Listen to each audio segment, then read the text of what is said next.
Great. Well, it's a first lecture, so I think it's probably best just to start. Okay, with good. because we don't want to challenge. Sit or I think you could stand. We'll double view of the screen and you. Okay.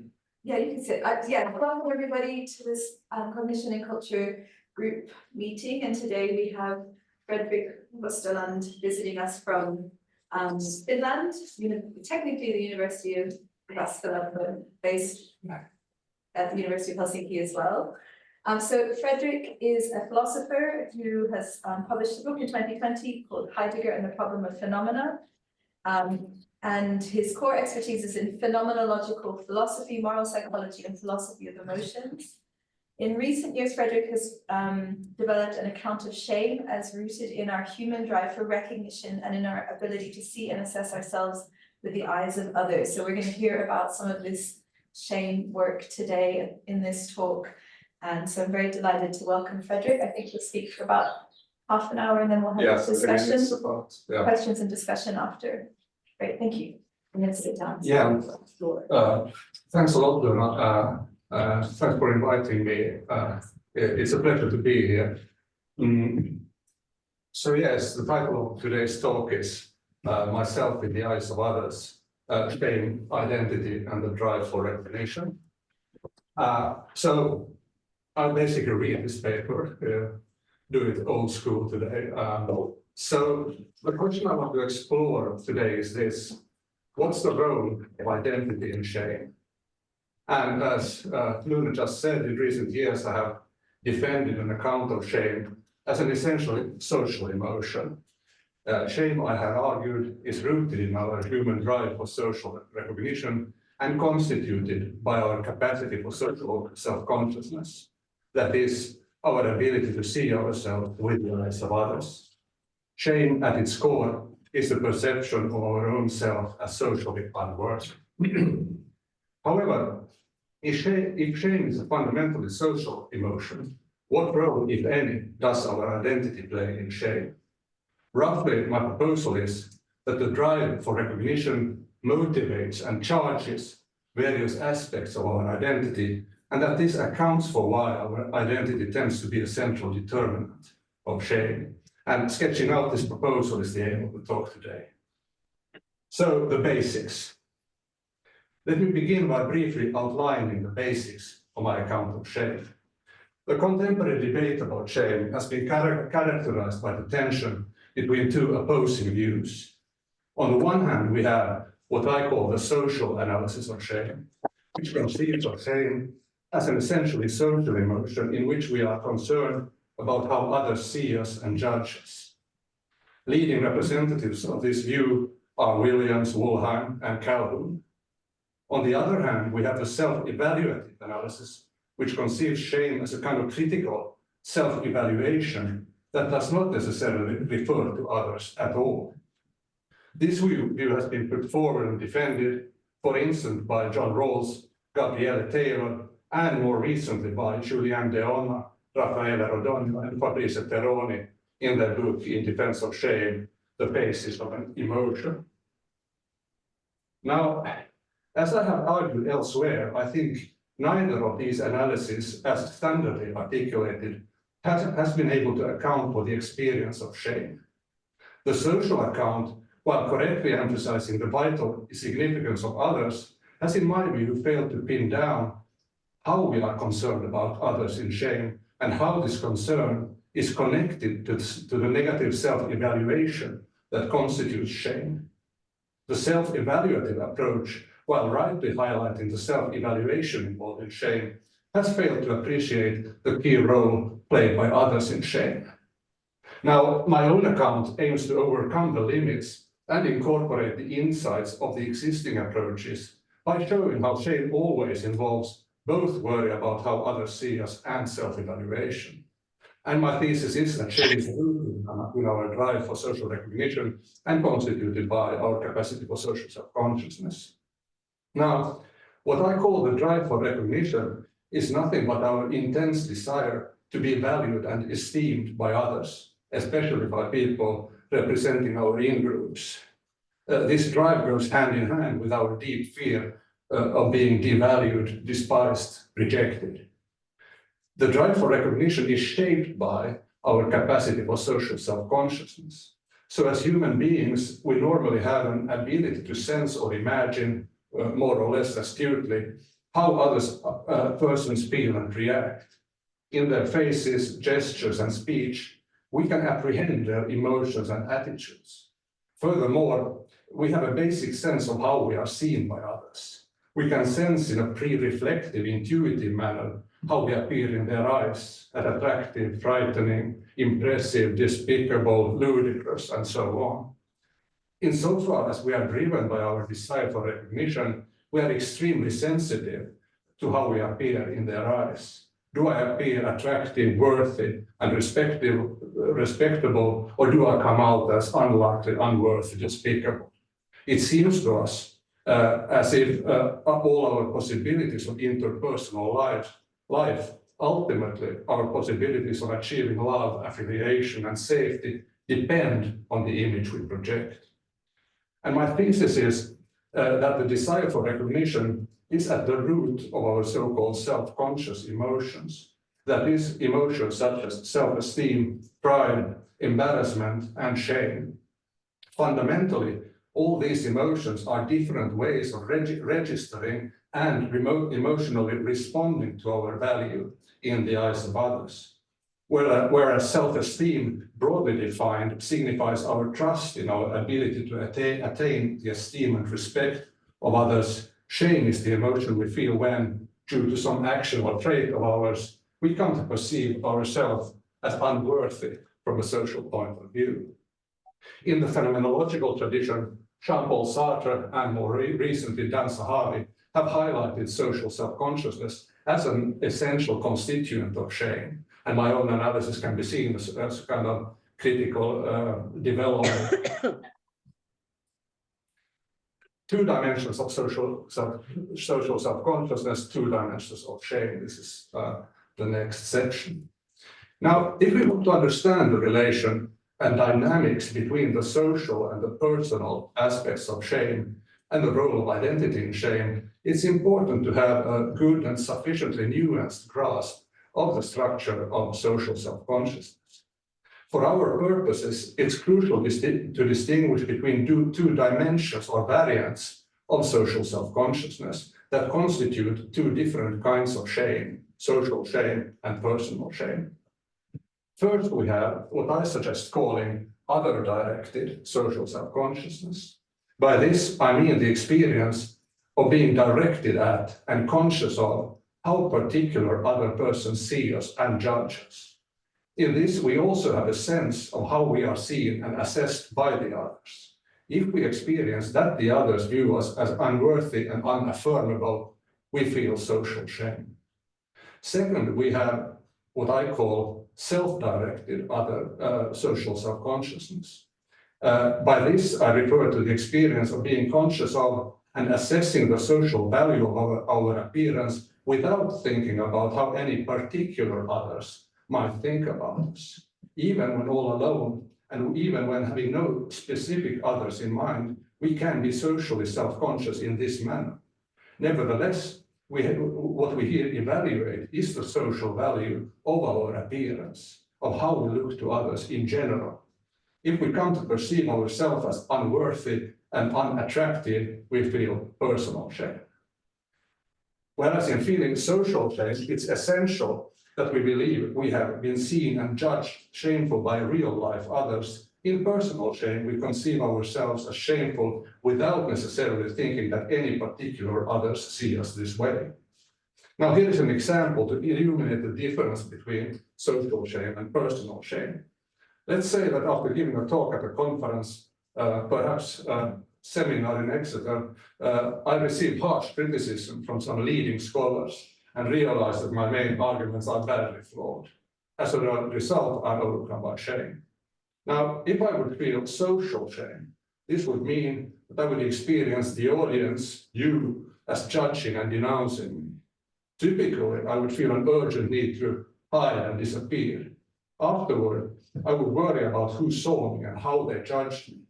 I would have a painful sense of the shameful image of myself That has now become public property.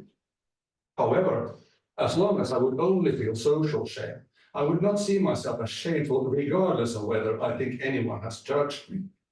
But by contrast, if I would feel personal shame, I would experience my failure as a manifestation of the basic unworthiness of myself. Here, my perception of my shamefulness would not require the sense of having been seen by others. Even when alone, I could be conscious of my socially unworthy appearance without having any specific audience, not even an imagined audience in mind. If I would only feel personal shame, many of the characteristics of social shame would be lacking, such as the sense of being seen by an external gaze and the acute wish to hide and flee. Instead, the experience of personal shame typically entails the sense that one's shameful appearance is a basic and inescapable flaw of oneself. Clearly, social shame and personal shame may both be present in us at the same time as aspects of our shame experience, and they may interact with each other in various ways. Since in feeling social shame, we always have an intuitive grasp of the shameful image of ourselves that we see reflected in the eyes of others, our social shame can easily influence how we perceive the social value of ourselves without reference to particular others. Similarly, our possible shame-producing autonomous self-evaluations may affect how we think others see us and assess us. So, what role, if any, does identity play in shame? As a rule, representatives of the social analysis of shame have tended to downplay or ignore the relevance of identity for shame. After all, on this view, in shame, we are fundamentally concerned with how others see us and evaluate us. By contrast, the self-evaluative analysis of shame ascribes a key function to identity and shame. On this view, shame is what we feel when we experience that we have failed to live up to the values and ideals that constitute our identity. Here, identity is seen as the basic determinant of shame. In line with this view, with this representative of the self-evaluative analysis have characterized shame as an emotion of self-protection. Now, I think it's clear and indisputable that that identity plays a central role in shame. However, I also believe that the theoretical view of shame as a purely intra-personal affair cannot account for the motivational and intentional core of shame. What is it that makes us feel shame in particular when we fail to live up to our values and identities?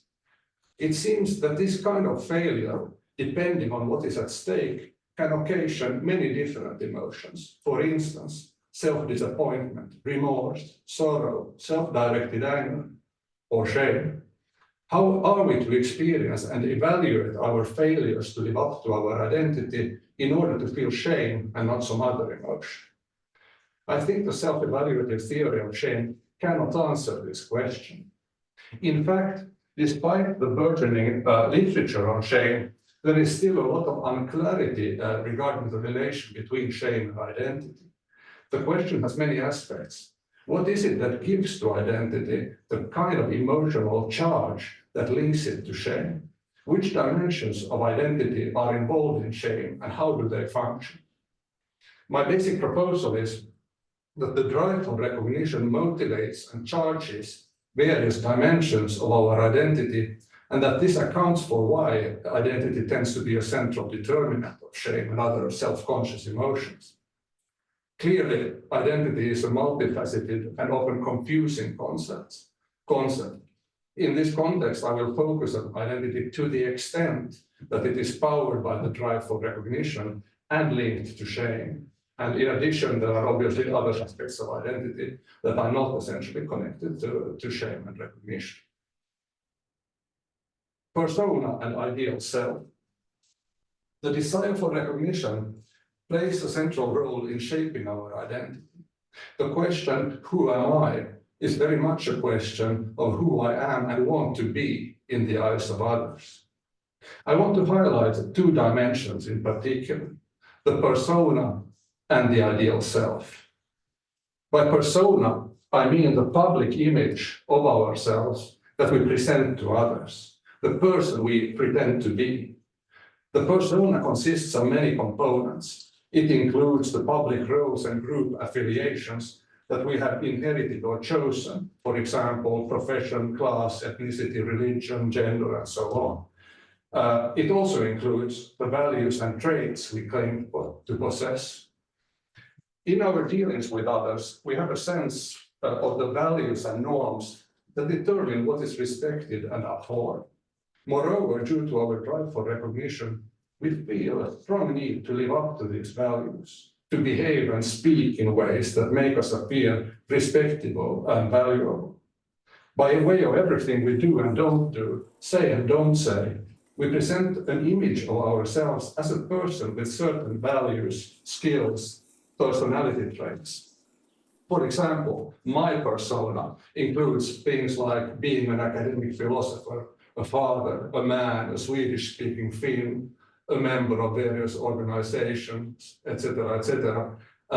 In addition, it comprises my effort to present myself as a person with a number of respectable qualities. I would like to appear loving, responsible, honest, smart, knowledgeable, and so on. This self-presentation can, of course, be more or less false and deceptive. Although I here use persona in the singular, our persona, of course, normally consists of several characters, and we tend to present different images of ourselves to different peoples and groups. What about the ideal self? The ideal self is our idea of who we ideally are and hope to be. Alongside the persona that we enact in public, we can cultivate and maintain ideas about our own ideal appearance. For example, beyond my mediocre displays as an academic philosopher and beyond the character traits I think I have managed to present, I can nurture an image of myself as a great philosopher, as someone called to do marvelous things and endowed with great abilities and qualities deserving recognition. Now, while the persona is the image we present to others, the ideal self is our own ideal image of ourselves. Nevertheless, our conception of our ideal self tends largely to be rooted in and shaped by our desire for recognition. Insofar as this is the case, the ideal self is our image of ourselves as socially valuable. It is the person we ultimately hope to be in the eyes of others. As such, the ideal self functions as a carrier of our hope for affirmation. Through the ups and downs of everyday life, it serves as a kind of buffer and promise. Basically, I tell myself, I am this excellent person who deserves respect and appreciation, and who, I hope, one day will be valued for what I am. My proposal is that both the persona and the ideal self centrally influence what we feel ashamed of. However, they do this in somewhat different ways. First, the persona. My claim is that failures to live up to our persona are a principal source of social shame. Failures of this sort have at least three shame-inducing aspects. First, the persona, to varying degrees, tends to be an image of ourselves as socially valuable in the eyes of others. Hence, it functions as an ideal which we feel we need to match up to and against which we measure our de facto public behavior. When we fail to live up to our persona, we are inclined to think that our image has been soiled and undermined and that we appear unworthy and shameful. Second, by enacting certain roles and presenting certain images of ourselves, we make a kind of tacit promise to others to really be the person we claim to be. When we fail, we are prone to feel that we have been exposed as frauds and that our credibility as a self-presenter has been undermined in a shame-provoking manner. Third, there is the experience of losing control over one's persona. Think, for example, of becoming emotional, of being dead drunk, of having a panic attack, or of involuntarily appearing nude before others. In this kind of situation, we are prone to feel that in contrast to our normally controlled self-presentation, we have exposed our naked, uncontrolled self to others, potentially revealing the ugly truth about ourselves. Hence, the acute shame anxiety that tends to accompany such exposure. Note finally that failures to match up to our persona can also induce personal shame. This is what happens when we experience such failures as signs of some fundamental flaw in ourselves, a flaw that we ourselves perceive as socially disqualifying, regardless of what particular others think about us. What about the ideal self? In contrast to the persona, the ideal self is, I think, a central determinant of personal shame.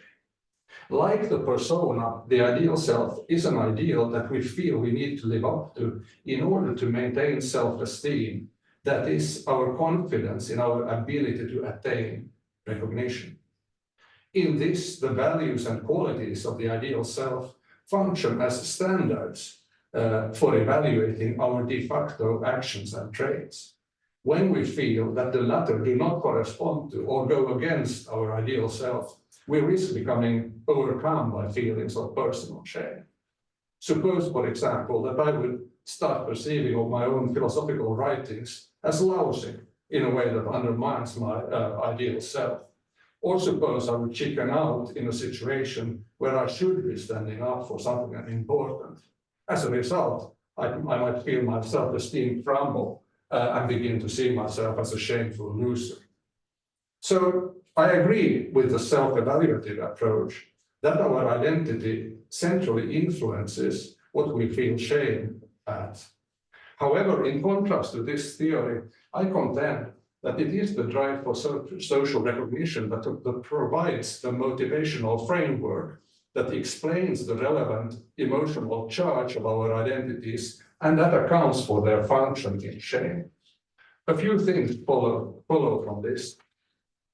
When we feel shame as a result of failing in relation to our identities, the shame we feel does not only consist in the autonomous intrapersonal judgment that we are incapable of living up to this or that personal value or ideal.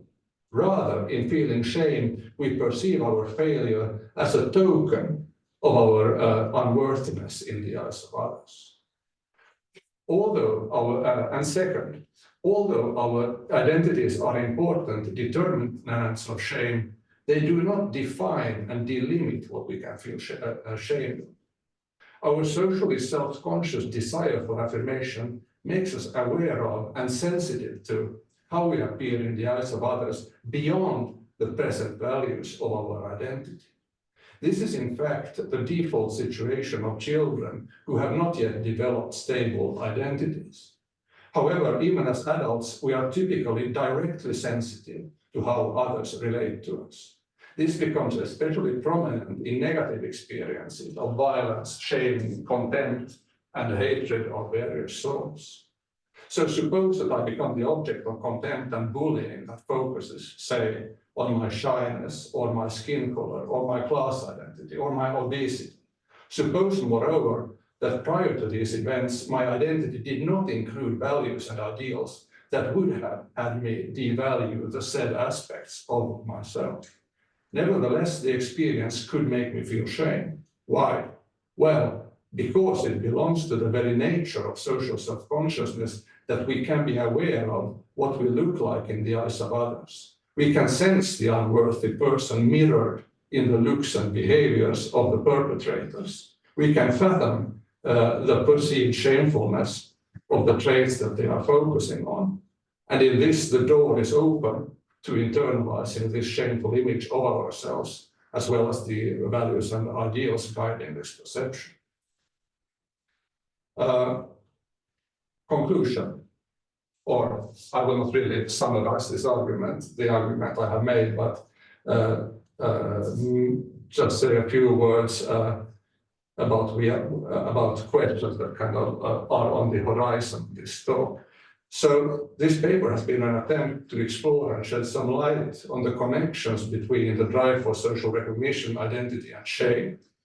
One aim of the talk was to give a sense of how deeply the drive for recognition tends to influence and charge our social self-consciousness and personal identity. Indeed, I would suggest that many aspects of what habitually is taken to be autonomous self-evaluation and self-understanding are in fact powered by and expressive of our concern about social recognition, such that it is this concern that gives to these seemingly intrapersonal stances their emotional charge and moral meaning. Not only is this important if we want to understand the psychological relations and dynamics between identity and social and self-conscious emotions, it also opens up new questions as to the moral existential substance of the identities involved in shame. Elsewhere, I have argued that shame is a fundamentally egocentric emotion, in which we are basically worried about our own social value and status, and the core intentional content of which does not entail proper moral concern and understanding. Now, as regards the moral status of identity, we may ask, does our concern about the values and ideals of our identity as determinants of shame amount to morally responsive understanding or to egocentric worry about our social standing? As regards the notion of shame as a self-protective emotion, we may ask, does our attachment to our persona and our self-ideal, insofar as powered by the drive for recognition, equal authenticity and self-realization? Or may such identities, in the emotional normative pressure they exert on us as vehicles for attaining recognition, rather hamper open self-expression and self-realization?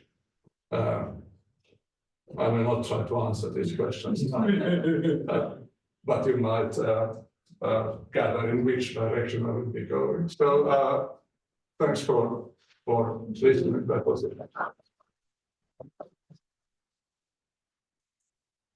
Thank you, Fredrik. It's really an interesting paper. And I presume we'll open in front of me so we can alternate between the room and the online space for questions or comments or discussion. Super. Jeff, your hand is up. Yeah, thank you very much for this talk. And I have to say, I'm very sympathetic to this idea of shame as a sort of reaction to the drive for social recognition, being challenged, right? But I was interested in your comment that you take shame to be sort of an egocentric emotion. And I was particularly interested if you had any thoughts on collective expressions of shame. In my case, I'm an ethnographer and I work in Jordan. And there's a sort of a phenomenon here of, sort of groups of people who are normally related by kinship. Sometimes they have some sort of a conflict with the neighboring group, and they consider that sort of a blackening of the face. And then they'll sort of raise a black flag. And then once they've sort of, they feel like they've gotten their honor back, they'll sort of then replace it with a white flag, right? So that's maybe perhaps an extreme example of a sort of a collective expression of shame. But I was just curious, have you sort of explored the idea of shame as being a collective rather than an individual phenomenon? Not so much, or almost not at all, to be honest. I really focused on shame as a kind of, as an individual emotion. Of course, that will have a lot of consequences for how we think about it as a collective emotion. But I have not really focused on the differences between individual and collective shame, or written about the specifics of collective shame. But as regards the notion of shame as an egocentric emotion, I think I would argue that goes both for individual and collective shame, in the sense that what I or what we as a collective care about in shame, or this is at least my claim, is the social value of our own appearance. So standardly, of course, we might think, I mean, and there are a lot of theories out there which defend the moral value of shame. And one common defense is that in shame, we do care about the opinions of others. I mean, that's kind of standard, and that's important. But I don't think that caring about the opinions of others, or the way we care about the opinions of others in shame, really amounts to a moral concern or about an understanding of these others. Rather, I would argue that this concern about the opinions of others is really a concern about our own social value, and that this concern makes us very sensitive to the judging gazes of others. But we really relate to them as a kind of authority or audience judging us. We don't really care about them morally as these persons that we relate to. So I would say that the kind of concern about others that we have in shame is basically egoistic, although it might look as if it was somehow a moral concern about the others, or that. So I would argue, or so I try to argue. Thank you. Yes.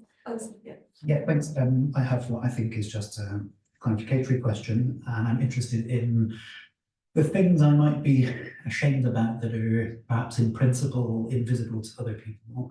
Mm-hmm. So maybe those are, for instance, just like secret thoughts I have in my head, or maybe they are things that I have intended to do but failed to do, so that they're omissions or things that are missing somehow. And it looks like I could be ashamed of those things, but it strikes me as though it's not so much a matter of those things ever being recognized by others. So could you just say a little bit about those kinds of cases? Yes, thanks. Yes, so I would actually, I mean, it depends, of course. I mean, different things can happen, but I think it's perfectly. I mean, of course, these are things that may never appear in your behavior, and so they might never become public in a certain sense. But I think that the shame-inducing gaze on these features or faults and flaws or whatever, it's still a gaze on yourself or a way of perceiving your, as it were, public appearance. It's the character that you present. It's only you who see it, but it's still the kind of figure that you, in some sense, it's a kind of, let's say, a figure that can be seen in some general sense. And I think that that's part of what accounts for the sense of that you might be transparent to others. I mean, when we have personal shame, we often have a sense that those flaws in ourselves that nobody can see are in some sense still visible. I think that's a very common trait of personal shame, a certain sense of transparency, which I think is anchored in the structure of social self-consciousness. But of course, it might be that this dimension is not present, but I would say that it's very possible that it is, although, I mean, so I don't think that the fact that the traits are not visible to others kind of excludes them being seen as part of your, let's say, appearance in general. And I think this is, sorry to continue, but this is, for example, I mean, one typical experience or kind of paradigm of shame is, of course, looking at in the mirror. And that's, I think, a kind of typical experience where what you see in the mirror is precisely what you look like to an external gaze. But of course, there might be things there that may never show up de facto. But still, I think the sense or the reason why they might induce shame is exactly that they are still features that are in some sense part of your appearance, I would say. That's how I would. We've got a question online from Charlie.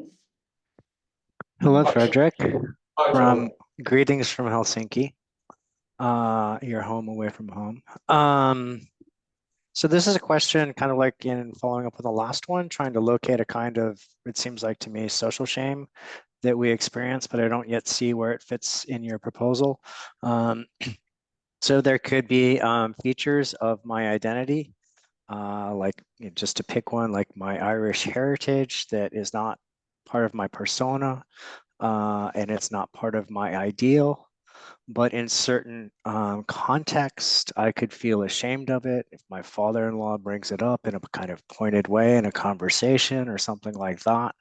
And so I'm trying to figure out if this is a feature of me that I don't really care about in any sort of way. I haven't endorsed it, so it doesn't seem like it's part of how I present myself. It's not part of my persona. It's certainly not part of my ideal, but I nonetheless can feel ashamed of it in certain situations, how that fits in your picture.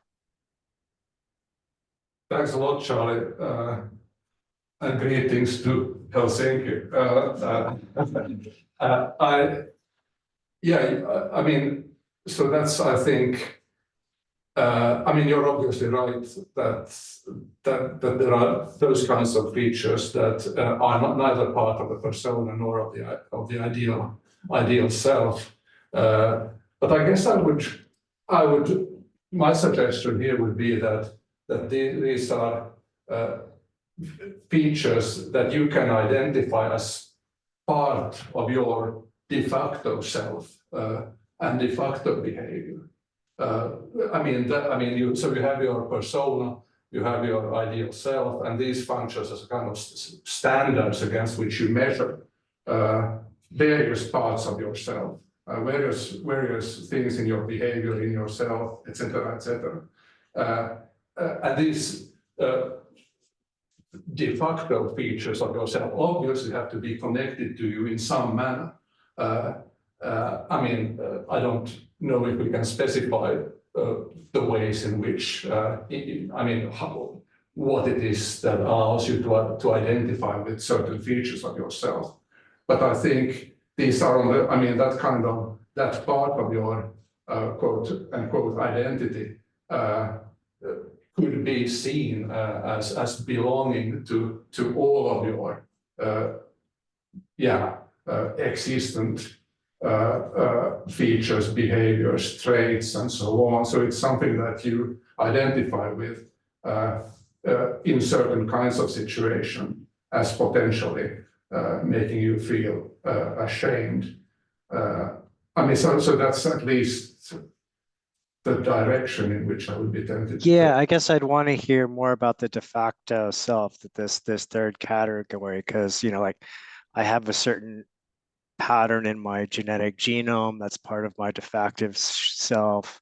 I have 2 pinky toes, that's part of my de facto self. Those are presumably not things that I'm going to feel shame about. So I want to know more about why the things we lump into the de facto self are things that we can feel shame of, my Irish heritage, but not these other things.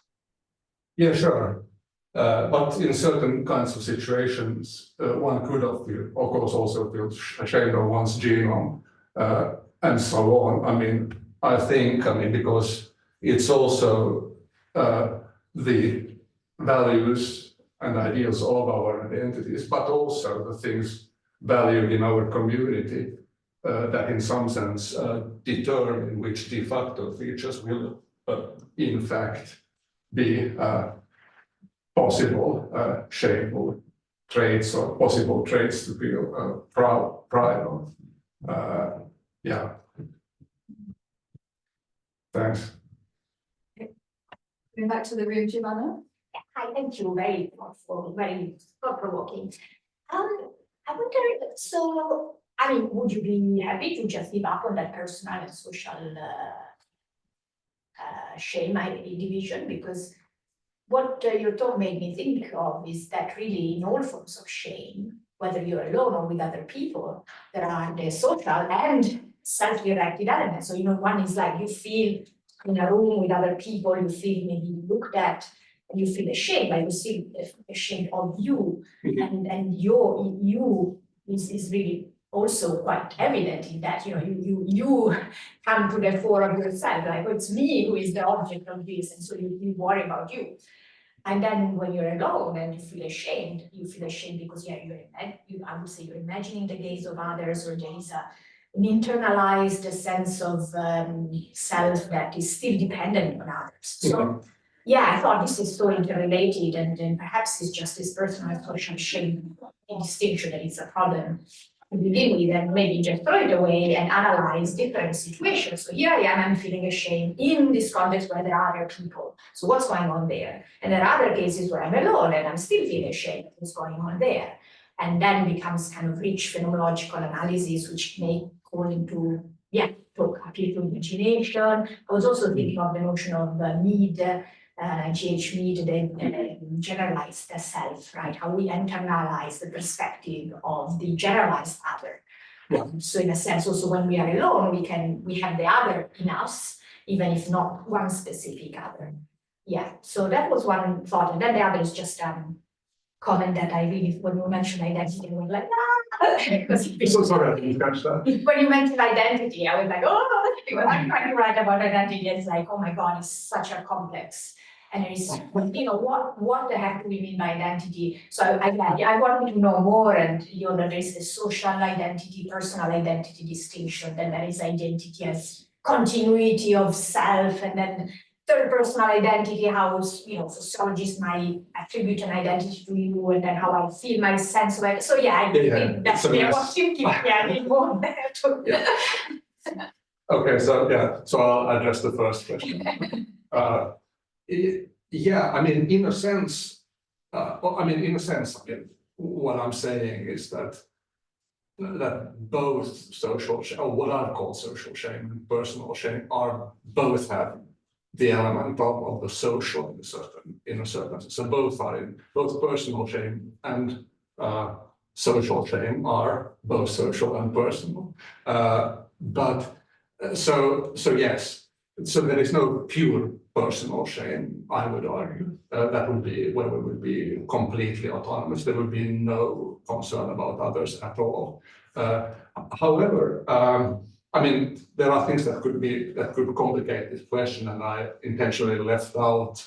There are different kinds of imagined audiences and internalization patterns and so on and so forth that complicate this somewhat simplistic picture that I gave. But I still think that although so the idea is first that I think we should understand the distinction between social shame and personal shame. It's a distinction within a conception of shame as essentially social. So that's the first point. But the second point would be that I still think that there is some point to distinguishing between these kinds of shame, because I think they have slightly, for example, different phenomenologies and action tendencies. For example, when you, the experience of being the object of the gaze and judgment of real life person, when you feel this burning gaze on yourself, where you have the possibility of experiencing acute exposure, for example, and be ashamed of your nakedness, for example. And it seems to me that there is a kind of personal shame where you feel when you view yourself as an object of evaluation in general, but where this external burning gaze is lacking, and that kind of shame has a somewhat different phenomenology. Then of course you will have, most experiences of shame, at least if we stretch the temporality a bit, will have both aspects involved in various manners. So I think you can treat the distinction between personal shame and social shame both as a distinction between kinds of shame or as dimensions of the same shame experience. Yeah, I'm thinking, no, it would be so much more interesting to that phenomenology and introduce distinctions from them rather than, assuming that there is this thing called personal shame and then trying to say, well, it's not quite personal. That's maybe just the wrong way to think about it from the beginning if you do phenomenology. Yeah, but I totally agree that it's really, there are probably very interesting distinctions. As you're showing, there are interesting distinctions to draw. It's just. Yeah, and I also think it opens up,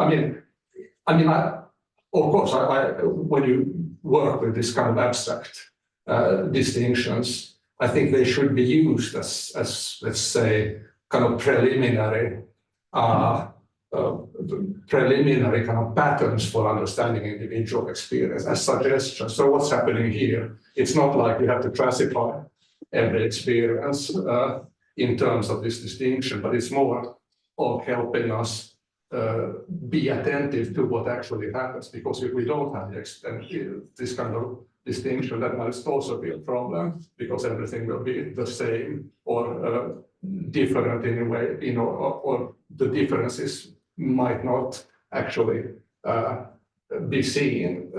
So in that sense, I kind of insist that it might be helpful, but yeah. Also, I hope. There's a question online from Richard.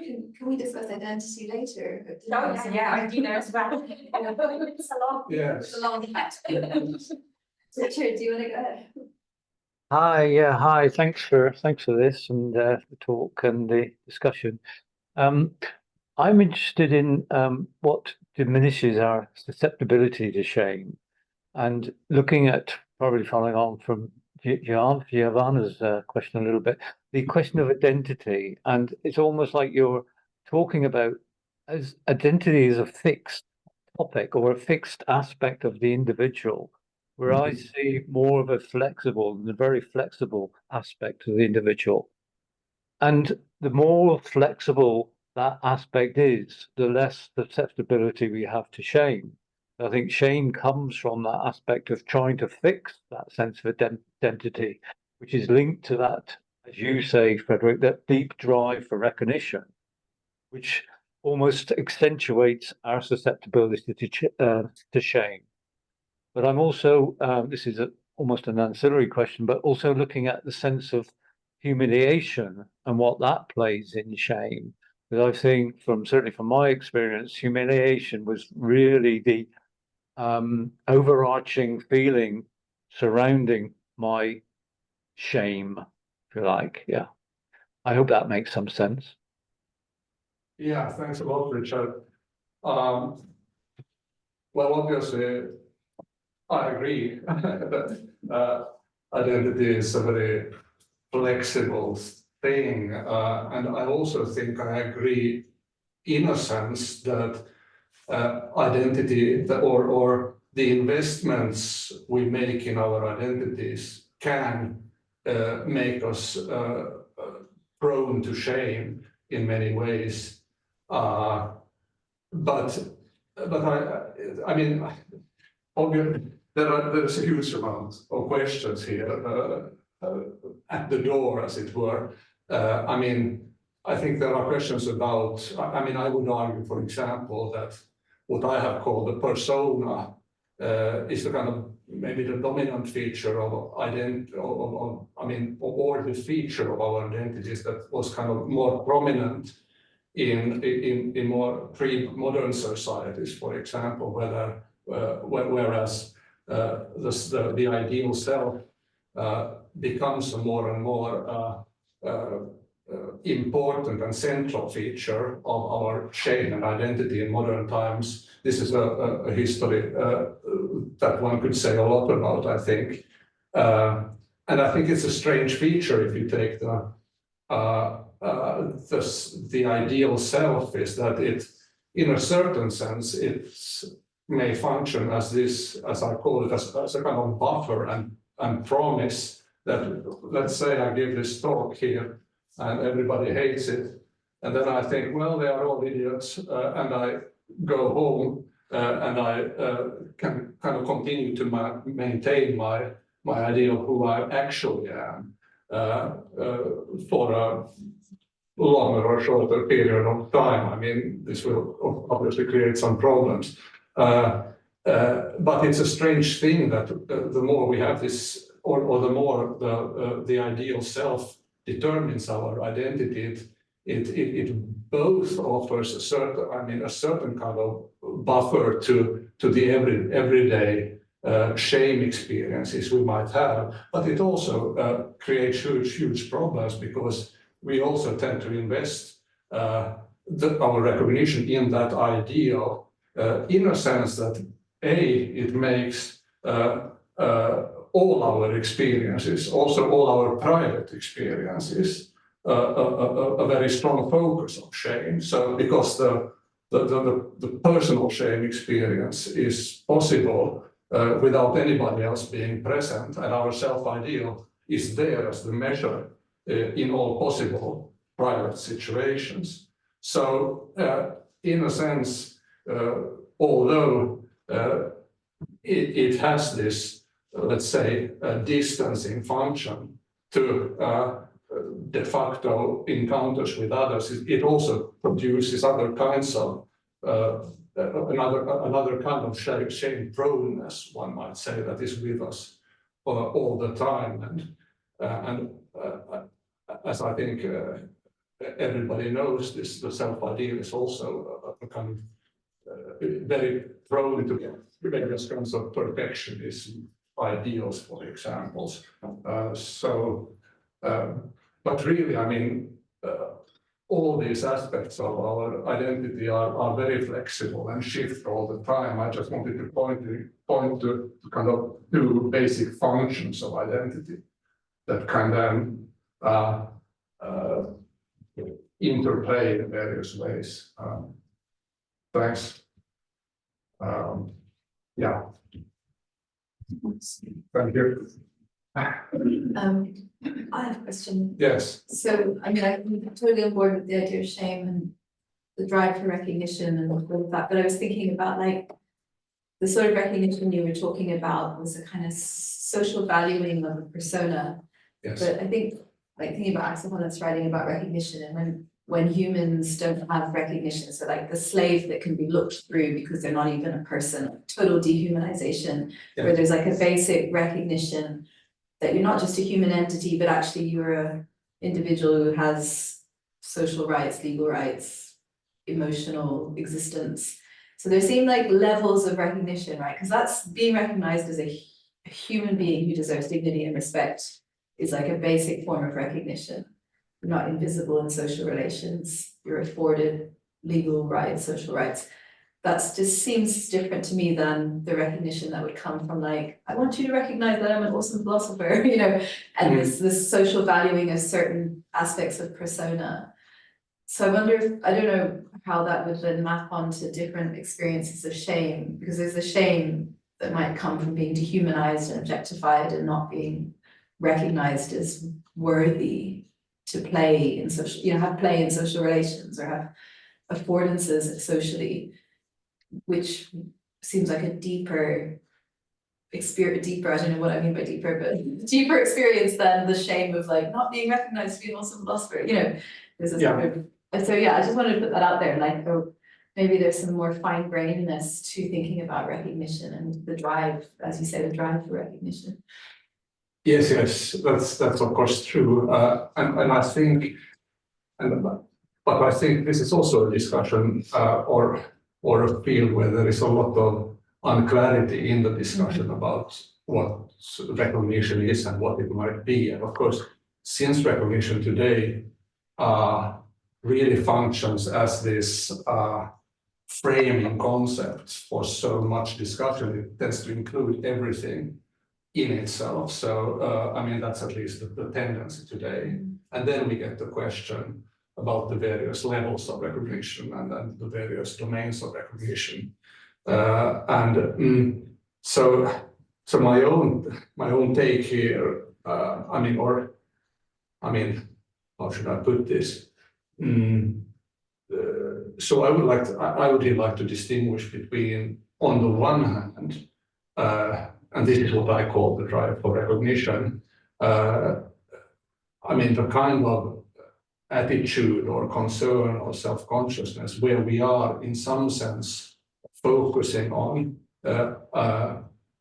let's call it our value in the eyes of others, our social value, in this perspective where we are in one way or the other judged as regards our value. I mean, and this kind of recognition perspective may include everything from being a great philosopher to having dignity at all, and obviously being treated as someone who is inhuman or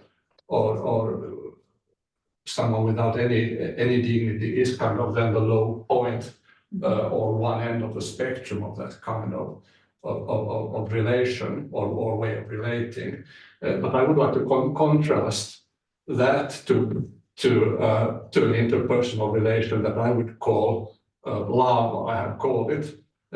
You might come up with better names, but the important contrast is here between a relation where you are somehow measuring your own worth, be it in terms of dignity or in terms of esteem, on the one hand, and on the other hand, a relation of love or openness or dialogue, one might say. I mean, because here I'm influenced also by basically the philosophy of dialogue tradition, where we are in a relation of concern and care,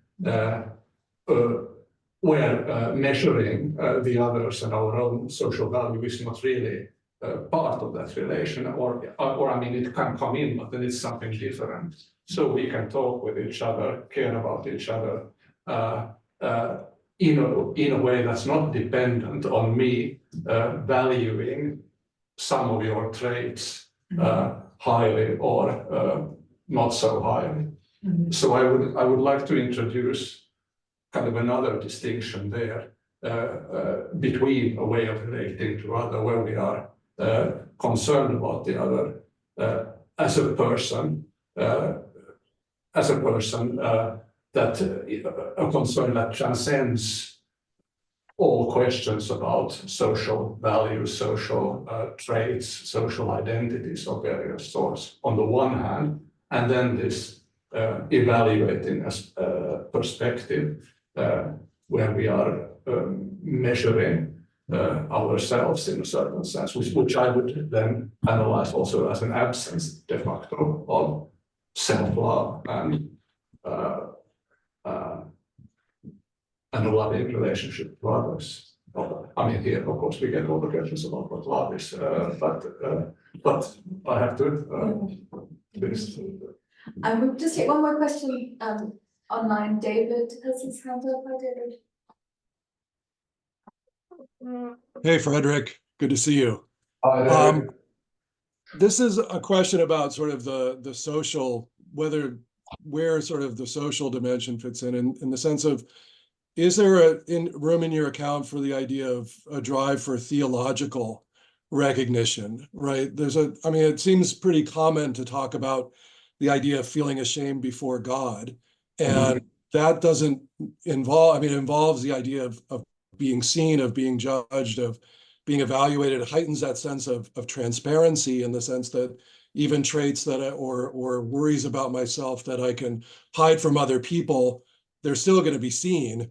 But it transcends the idea of what really matters is how other people see me. And there's even a sense that a recognition that that's not really what settles questions of value or worth, that there's a standard of worth that maybe transcends how my community or how my groups happen to evaluate me. So there might be something more, I don't know, sort of a greater sort of more laudable in that idea, or at least a more kind of intrinsically moral dimension to it. So I'm just wondering, is that, because that doesn't, it seems like, again, it has some of the components, it seems to kind of point to the ideal self, but it doesn't seem to be as intensely directed toward others in the sense of other people. So yeah, so I guess the question is, where is shame before God fit in that? And what kind of drive, is that just a sublimated version of the drive for recognition, or is it sort of move in a different direction? Hey, thanks a lot, David. Great and interesting question, and difficult question in many ways. I mean, I would say, I mean, I think this is a complicated thing because the shame relation we might have to God, or different versions of God, might vary very much. So I think there are all kinds of possible experiences there. I mean, that's just the first point. But my basic tendency here would be to think of it as a kind of, let's call it sublimation of the drive for recognition.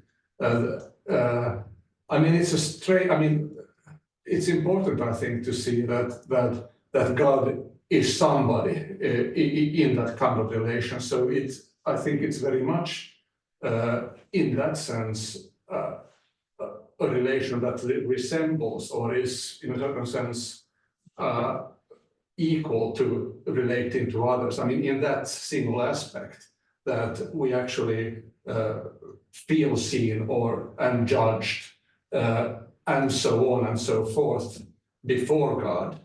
But of course, it's a very strange relation in many ways because God is not here, and God, in most religious contexts, transcend the actual people in the room. God sees through me, etc., etc. And also in the relation to God, there is considerable leeway in how we interpret God's gaze, as it were.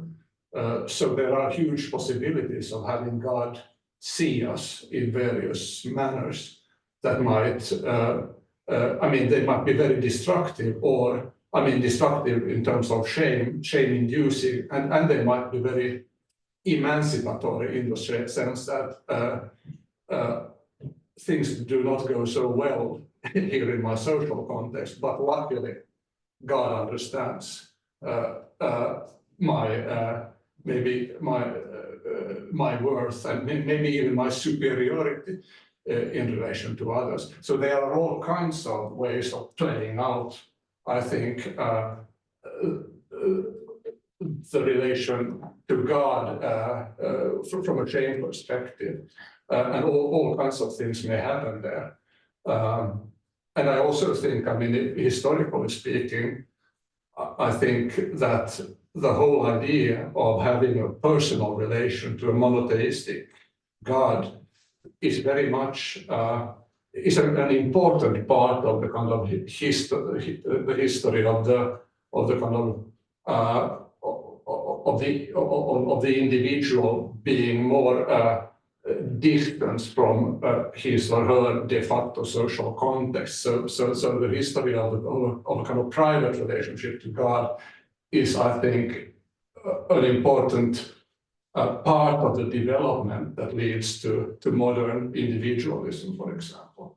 And I think that you can't really think of the relation, the shame relation to God as not being kind of internally connected to whatever happens in your relationships and dreams and expectations in relation to human beings. So it seems to me that it's always internally connected to how we experience and shame and our kind of shame determining relations to others. This was a bit all over the place, but kind of hinting at least at the complexity of the problem. Yeah, thanks. We can talk more We will. time, but thank you. Thanks a lot. I realise that we're over time, but there's one more question in the room, but if anyone online or in the room needs to leave, please Yeah, just a quick question. I wonder if you draw a distinction between personal shame and guilt. Sorry. Whether you're drawing any distinction between what you're calling personal shame and the phenomenon or the emotion or the state of being of guilt. Shame, guilt. Yeah. Yes. I think those are different emotions. I mean, again, in many experiences they are related, but here I would think that where a shame, or let's say personal shame, I'm self-consciously concerned with the value of myself in a certain sense. That's the focus of the shame. I think guilt is crucially connected to ideas of how I have acted in relation to others, or maybe more generally speaking. So I think, and also connected to ideas of my being responsible for certain actions. So I think you can feel that you have done something wrong to somebody, or you have failed in your actions in some other respect, and in feeling guilty, there is this sense of this focus on this action that you have done, and maybe you felt need to atone or do something to undo that action. So there is the sense in guilt, I think, of the possibility of you now doing something that cancels out the bad action in question, whereas in shame it is as if the flaw is a flaw of your own self, which also means that no particular action will make that flaw go away. That's also why I think there is even a certain dynamics where we are tempted to turn shame into guilt in order to be able to handle it, because now we suddenly have the possibility to kind of economically almost think about what we should do in order to be guilt-free.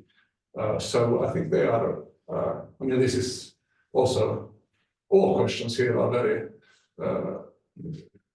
open up more questions, but yeah, I think there is a difference. Mr. Outcome. Yes. I guess then the opposite of shame and guilt are in this kind of relationship. Action versus first of all. But then would the opposition of shame, the opposite emotion, I guess, or feeling would be pride? Or like a response to shame. I'm shamed and I respond with pride. You want me to be ashamed of this aspect of my identity. And I respond to, I'm proud.